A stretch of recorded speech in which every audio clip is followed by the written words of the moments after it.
Assalamualaikum warahmatullahi wabarakatuh. Alhamdulillah wassalatu wassalamu ala Rasulillah wa ala alihi wa sahbihi wa man walah wa ba'd.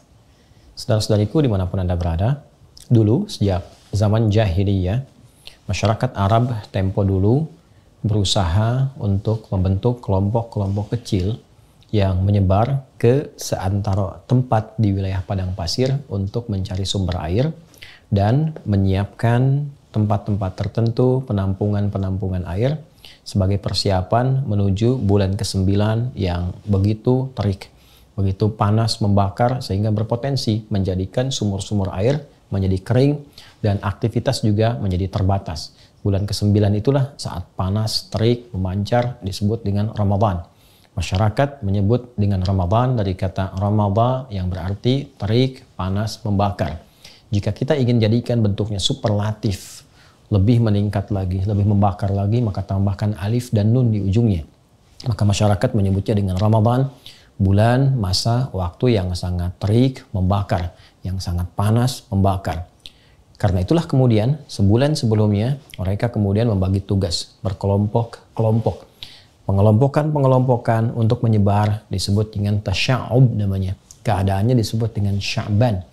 Maka di bulan Sya'ban, bulan yang ke-8, masyarakat seperti yang tadi diuraikan, mereka bertugas menyebar, mencari sumber-sumber air untuk ditampung, dikumpulkan sebagai persiapan di bulan yang ke-9 yaitu bulan Ramadan.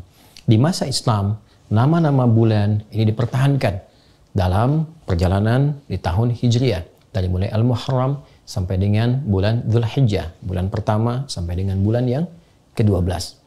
Menariknya, pada bulan Sya'ban sampai dengan bulan ke Ramadan ada pergantian kembali, ada pelebaran dari makna.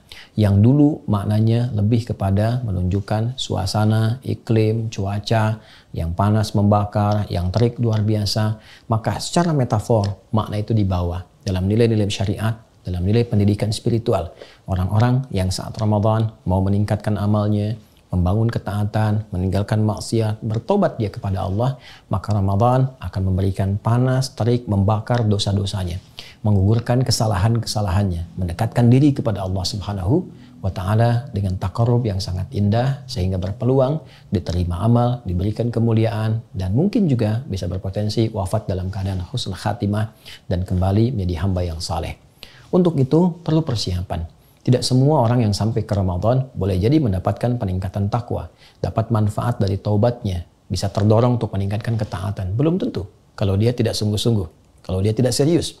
Karena itu ayat puasa ketika dihadirkan di ayat 183 di surah Al-Baqarah itu, penghujungnya Allah akhiri dengan kalimat la'allakum tattaqun, agar kalian mampu meningkatkan takwa. Tapi apakah semua yang puasa bisa meningkat takwa? Belum tentu. Karena la'allakum dikenal dengan harfut taraji, huruf yang menunjukkan terpenuhinya satu harapan dengan syarat kesungguhan, keseriusan untuk mewujudkannya. Di antara keseriusan itu, maka citranya secara metafor diambil dari bulan sebelumnya. Bulan Sya'ban, bulan ke-8. Saat banyak orang di masa pra-Islam mengumpulkan air untuk persiapan bulan ke-9, maka air berikutnya yang kita siapkan menuju Ramadan adalah air-air spiritual. Air-air yang bukan hanya melapangkan dahaga kita, menghilangkan haus, tapi air juga yang bisa menumbuhkan nilai-nilai ketaatan, yang bisa menggemburkan kembali, menyuburkan kembali hati-hati yang kering. Karena itulah banyak ayat dalam Al-Quran yang menyebut tentang air. Kata alma yang mewakili air saja setidaknya disebutkan 63 kali dalam Al-Quran. Ada yang menunjukkan turunnya air dari langit berupa hujan. Wa anzalna minas sama'i ma'a. Kami turunkan dengan keagunganku, kata Allah Subhanahu wa Ta'ala, dari langit air. Berarti hujan. Khuliqa mim ma'in dafiq. Ada yang kedua, menunjuk kepada asal mula manusia yang tercipta juga dari air yang terpancar. Pun demikian, sumber kehidupan pun juga pusatnya bermula dari air. Sumbernya sangat sekali terpusat kepada air. Wa ja'alna minal ma'i kulla syai'in hayyin, kami jadikan dari segala yang hidup itu sangat bergantung kepada air. Demikian kata Al-Quran.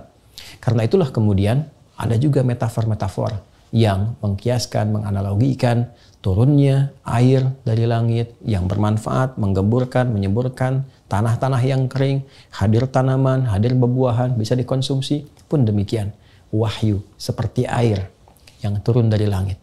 Disampaikan pada Rasulullah, diberikan risalahnya kepada kita untuk menyuburkan kembali hati-hati yang kering. Sehingga muncul kemudian bunga-bunga amal saleh, buah-buah kebaikan yang menggerakkan pohon-pohon ranting-ranting tubuh kita. Dari tangan berbuat baik, lisan berkata yang baik, sampai ke ujung kaki. Dan persiapan semua itu mesti diperbaiki, dicari sebelum ke Ramadan sejak bulan Sya'ban. Seperti orang dulu banyak mencari air, maka seharusnya yang terjadi orang sekarang banyak mencari air-air spiritual supaya menjadi kebiasaan saat sampai di bulan Ramadan yang berpotensi menggugurkan dosa, membakar semua kesalahan-kesalahan. Kalau tidak dimulai dari Sya'ban, tidak mudah untuk menjalani Ramadan.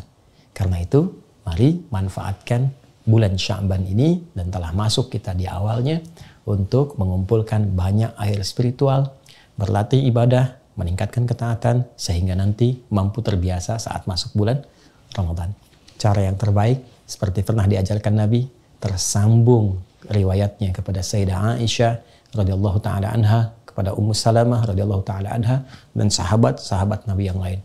Mereka mengatakan seperti dikutip oleh Imam Ahmad, Imam Abu Daud, Imam An-Nasai dalam kitab-kitab mereka, bahwa sejak Sya'ban Nabi seringkali terlihat, disaksikan banyak menunaikan ibadah siam. Jadi Rasulullah pun mengajarkan kepada kita untuk beradaptasi puasa lebih dulu. Tingkatkan amal soleh, cari air spiritual sejak bulan Sya'ban. Sehingga ketika terkumpul semua bekal-bekal spiritual itu, siap kita manfaatkan di bulan Ramadan.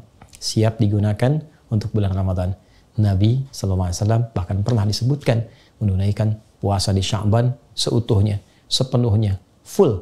Ada juga yang menafsirkan, kadang Nabi buka, kadang puasa. Ini menunjukkan kesan memperbanyak latihan, memperbanyak mendekat, dan semoga dengan itu mengantarkan kesiapan pada bulan Ramadan untuk membangun kenaatan, mendekat kepada Allah, dan membakar semua dosa-dosa dan kesalahan yang pernah diperbuat. Alhamdulillah, setelah sampai di bulan Sya'ban, semoga Allah berkahi, semoga Allah bimbing untuk meningkatkan ketaatan, dan semoga siap menghadapi Ramadan.